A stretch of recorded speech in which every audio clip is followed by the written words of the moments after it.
Hello, my name is Ashley Ennis, and this is the Closer to Jesus podcast. I'm here to help you deepen your personal walk with the Lord. Living a close, spirit-filled life is the difference maker when it comes to finding peace, overcoming obstacles, and ministering to others. Together we will see Jesus fulfill his promise in James 4:8, which says, "Draw nigh to God, and he will draw nigh to you."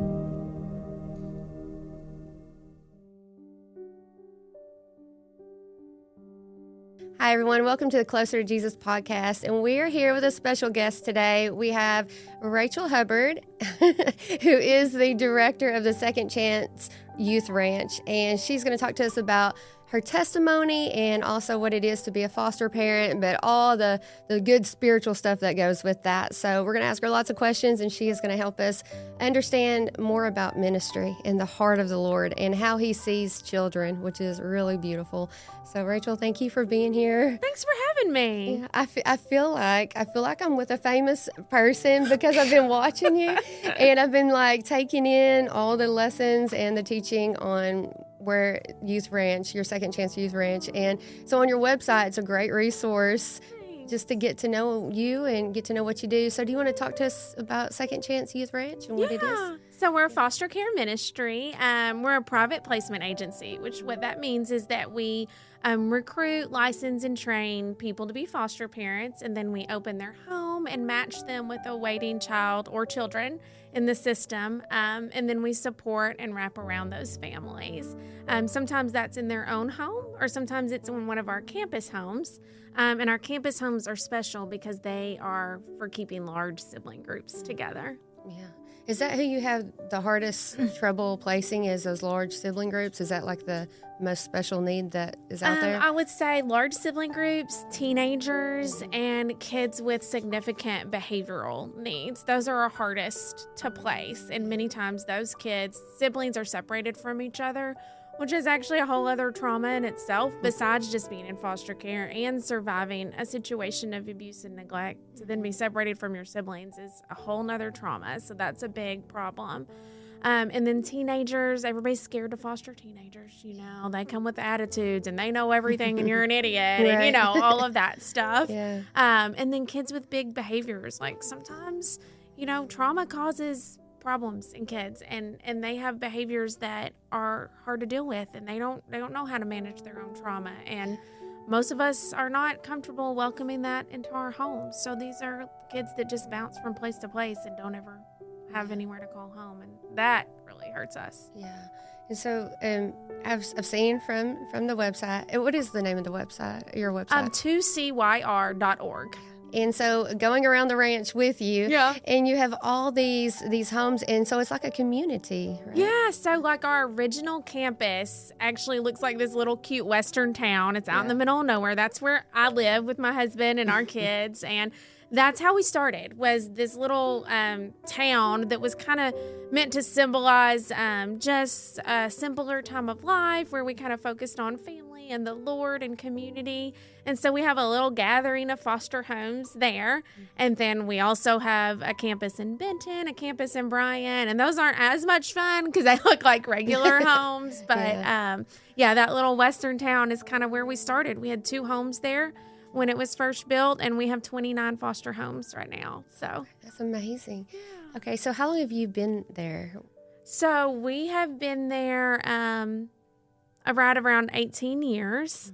Mm-hmm. My husband and I were married for 6 months. And then for some crazy reason, we decided to move out to the ranch and become foster parents to 7 teenage girls. Okay. So that must have been just the Lord. It was definitely the Lord, because nothing else can make you do that. Our income was cut in half. We had to leave. I was a teacher. He was in commercial real estate. And we thought that we heard about the ranch and what they were doing. It sounded like such good work, and only been in operation a little less than a year at that time. And we thought, well, we'll just give a little bit of money, something nice and comfortable, maybe volunteer every once in a while, something like that. Yeah. And then we met the kids. We decided to just take them all out for pizza one day. And I was like, oh, Billy, I can't. I want to be their mommy. I want to be all in. And then next thing we knew, we were moving there, and our entire lives changed radically. So I would think that God must be revealing to you this spirit of adoption. Oh, my goodness. Yeah. I mean, it's a spirit of adoption where we're adopted into Christ, we're adopted into the church, and you live that every day. Mm-hmm. So what I know about kids is that, well, they're the example, right? So Jesus says, if you want to be in the kingdom, you need to be like this little child. So they're the ones we should be following, like this is the example.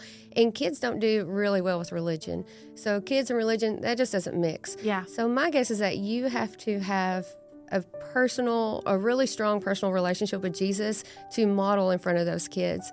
So what has your journey through ministry been like? Because did the Lord just drop you off and be like, boom, now you're a minister? That doesn't really happen, does it? Yeah. How did you see your life leading to this point? So I had been teaching before. I was a first grade teacher, and had a relationship with the Lord my whole life, and I remember even as a little girl, my prayer was, I just want to be used by God. Like, God, just use me, and I would just pray that over and over again, and it makes me a little bit emotional to just think about the way that He's answered that prayer in ways that I couldn't have ever imagined, Yeah.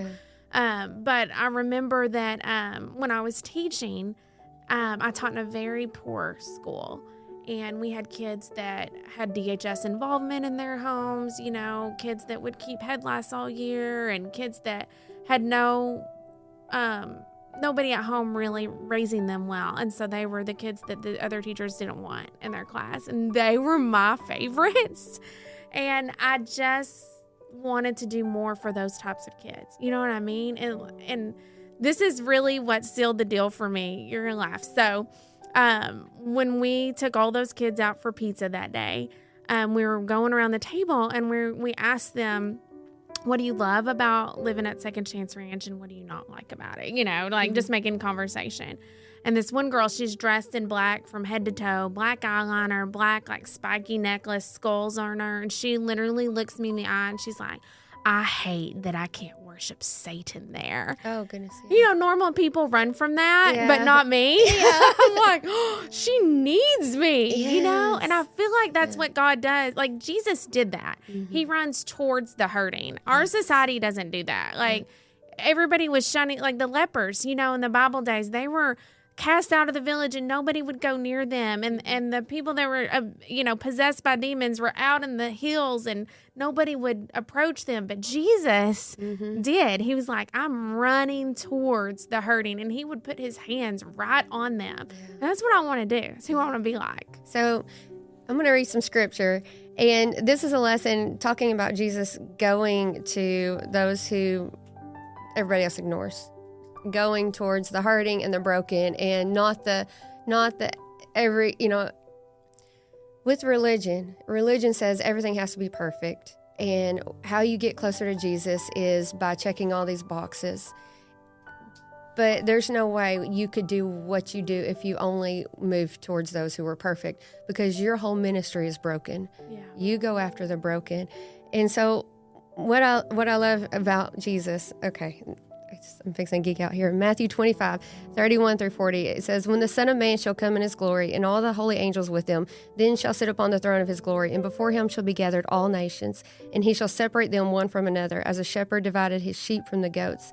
And He shall set the sheep on His right hand, but the goats on the left. Then shall the King say unto them on His right hand, Come ye blessed of my Father, inherit the kingdom prepared for you from the foundation of the world. For I was hungered, and you gave me meat. I was thirsty, and you gave me drink. I was a stranger, and you took me in. Naked, and you clothed me. I was sick, and you visited me. I was in prison, and you came unto me. Then shall the righteous answer Him, saying, Lord, when saw we thee and hungered and fed thee, or thirsty and gave thee drink? When saw we thee a stranger and took thee in, or naked and clothed thee? Or when saw we thee sick or in prison and came unto thee? And the King shall answer and say unto them, Verily I say unto you, inasmuch as you have done it unto one of the least of these my brethren, you have done it unto me. And so what you're saying in your ministry, oh my goodness, you are ministering to the Lord every single day. And how do you see Jesus in those kids? The Lord must talk to you constantly through those children to keep you bound in that ministry, to keep you interested. Well, it's funny that you use that verse those verses, because the Lord, you took me to that specific passage last year. I was just down. Like, I was like, what are we doing, like, with our life? You know, our kids, there's way more kids that need help than we can possibly help. You know, the foster care system is a complete crisis, and we're not doing enough. And I thought, you know, why am I spending my time just invisibly pouring into kids and families that sometimes don't even want that?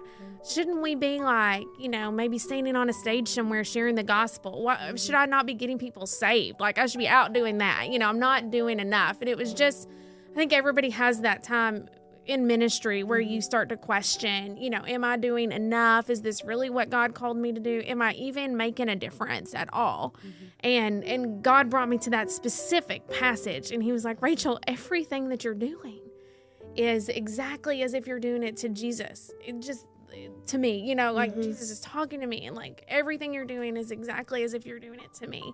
And I just began to see what we do as just this total, like, act of worship and connection with the Lord. You know, every time a kid crawls in my lap, every time I tie somebody's shoe or wipe boogers off their nose or clean a toilet, it's like I'm literally doing it specifically for Jesus himself.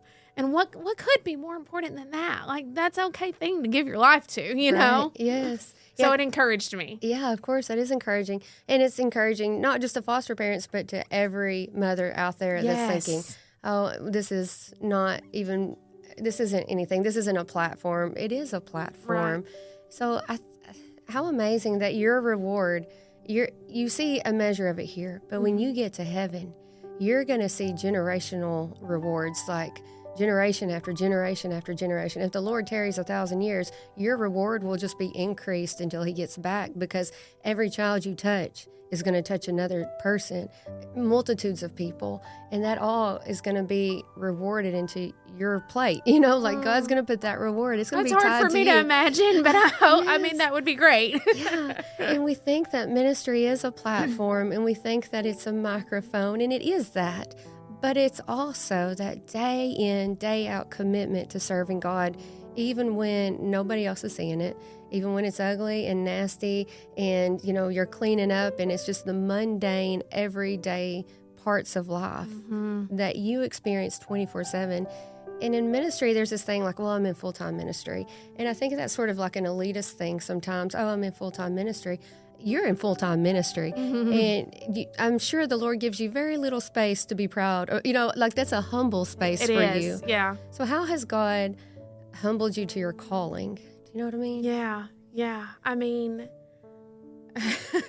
I think all the time about how, like, it very often feels very invisible. It feels like, I mean, foster care specifically, a lot of times is babysitting, you know, and a lot of the world sees it that way. You don't get to be the forever parent, you know. You don't get to be the birth parent who births him. You don't get to make the legal decisions that the state makes. And so you're literally just filling in this gap that, and for children who may not ever even remember you. I mean, when you're fostering a 3-year-old, they're not probably ever going to remember you in their whole life, and yet you're giving and sacrificing so much. And it's not just like and I just try to tell our parents that all the time, and everybody that's a part of our ministry, like, we see you. The Lord sees you. The Lord keeps good records, and you're building your reward in heaven, you know? And I think that we need to be more focused on that. I think that we're so focused on getting rich in this life and,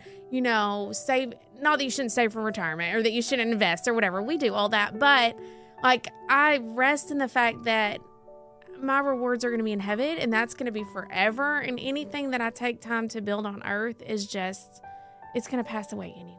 You know, like, sometimes I do get a little fleshly, you know, and I'm like, man, if I worked this hard for a real business, I would be so stinking rich, you know? And I'm like, but I'm going to be rich in heaven. Let's just focus on that, you know?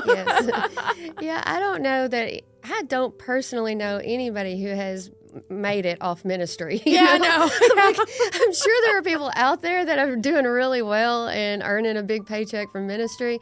But I don't personally know any of those people. And if you're in ministry, it's because you are sold out to Jesus. Yeah. And you and your husband, you sold out to Jesus. So how does that affect your marriage? I would imagine that you both have, like, these separate, you're both kind of drained in different ways.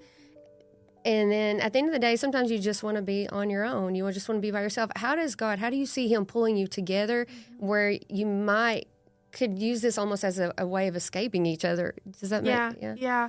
You know, a lot of times, like, we'll notice that we're getting into because we work together. We live together. Like, we're together all the time. And a lot of times I'll be like, hey, I need some attention now. You know what I mean? Like, because we're just working alongside each other. And I'm like, I don't want to just be your teammate. Like, I want to be your best friend and your wife and your girlfriend and all of that too. And so we're very intentional about that. You know, when one of us starts to feel like, hey, we haven't really connected in a while, like, we stop and we put that first.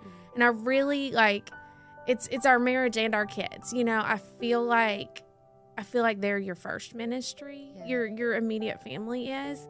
And there's so many things that we fail at, girl, all the time. And there's so many areas that we need to do better. But our children know that they come first. They matter more to us than our ministry does. And that's just an intentional decision that we've made because we're not trying to raise preachers' kids, you know, like the typical rebel. Yeah. And then our marriage comes even before that, you know. And so Billy is like, he's my best friend. He is. And it seems like when one of us is drained, the other one's better. You know what I mean? Like, we're never at the end of it at the same time. Thank you, Lord. That is just God's grace. Yeah. And so we always, like, lean on each other and pick each other up, you know? And so I think it's made our marriage so much stronger. Like, our personal life is just as blessed and amazing as it could possibly be. Now, the first few months, it was an adjustment. Oh, bet. Can you imagine being newlyweds and you add 7 teenage girls to your home? I was like, I'm sharing your attention with way too many other girls, and this is not going well. Yeah. But God, we just rallied, and God has just blessed us so much. You think maybe he put you through like a boot camp? Like you got them pretty extreme right at the beginning? Oh, 100%. Yeah. Our kids didn't, once we had our own biological kids, they didn't stand a chance. Like, we knew what we were doing. That's a lot of hormones for one house, 7 teenage girls. They cried every day. Yeah. I called my dad the first week, and I was like, I'm so sorry for my teenage years. If I was anything like these emotional basket cases, I sincerely apologize. He's like, you were. Yeah, you 100% were. Yeah. Yeah. Oh, that's so cool that you and your husband get to do that together. And then you had your kids. And so you have to, and I saw you talk about this on one of the videos I saw where, your kids deal with the loss that comes with being a foster family. Mm-hmm. So how do you shelter and protect against, because when you invite people into your home, you're inviting a lot of things into your home with that. So I imagine you have to put up some pretty big spiritual boundaries and really have a spiritual protection over your home and your kids. But also, you sort of have to put that to the side and love the person. And then you're inviting your kids into that same space. So how do you spiritually handle that? No, that's a really great question. And I'll tell you one thing, we cover our kids in so much prayer. Mm-hmm. And also not just like wimpy prayers, like we know our authority as believers. And we specifically put the devil on blast and tell him that he cannot have our children. He cannot have a foothold in our home. Mm-hmm. And we are very protective over I don't know if this is controversial to say, but like what we watch, what we listen to, like we're not giving the enemy any inroads into our home. You know, we will welcome a person, and a lot of times those people that we are welcoming in our home come with a lot of junk attached to them, a lot of, just attacks of the enemy that they bring in. And so we are prayed up. We know where we go to get fed. We feed ourselves, and our kids, they know the word. We prioritize that. The Bible says talk about it when you're waking up, when you're doing everything, teach your kids the word. And so we do that. And I mean, we are building a strong foundation because we're prepared. If there's a storm that comes, we know we've got a good foundation in our home, Y'all do deliverance ministry or? Girl, I could tell you some stories. Yeah. Yeah. We definitely have had some deliverance moments that we've had to walk through. And we fast and pray as a family whenever we see a major attack coming on. And I mean, our kids, have learned the value of fasting and prayer since they were 4 or 5 years old. Like when we see there's an attack here, we lock down as a family and we fight it spiritually together. And it just, God just opens the heavenlies, and it's incredible to see the protection and the way. I can't even tell you. Our son is 14, and he just finished about a week ago reading the Bible completely through. He every day just reading, and we celebrated that, and just things like that our kids are. They know the truth, but they also know that they're first in our lives. And I mean, our relationship with them, we make sure that's super solid, so that when they experience the hurt of even just somebody leaving, like one of their best friends goes back home and is reunified with family, and we don't get to see them anymore. And we cry and we grieve that loss, but they're so solid with us and their relationship with us that everything else can kind of go up and down, and they're gonna be okay. So, dealing with spiritual warfare, is there any instance maybe you want to share where you have seen the power of God overcome that darkness? It's funny when you ask that. I think of the times where we didn't do what we needed to do. You know what I mean? Like where we could have laid hands on somebody and done some spiritual warfare, and we were intimidated of how's that going to look from the state, or who's going to think that we're crazy, and or is it going to go well? Is the demon going to come out, or is it not? Right. And so my heart, like my immediate response is, I think of times that we should have taken a stronger stance and did not, but there's been wonderful times that we've seen the glory of God come through. And I think of a story that happened a couple of years ago. We live at the end of a 5-mile dirt road, and a man was walking down that dirt road, and it's about a 30-minute drive out of town. And so to get even to the dirt road is a trek, and anyway, one of our other parents called us and said, there's a man walking down the dirt road, and he's already walked several miles. He looks lost. Like, this is weird. Y'all need to do something.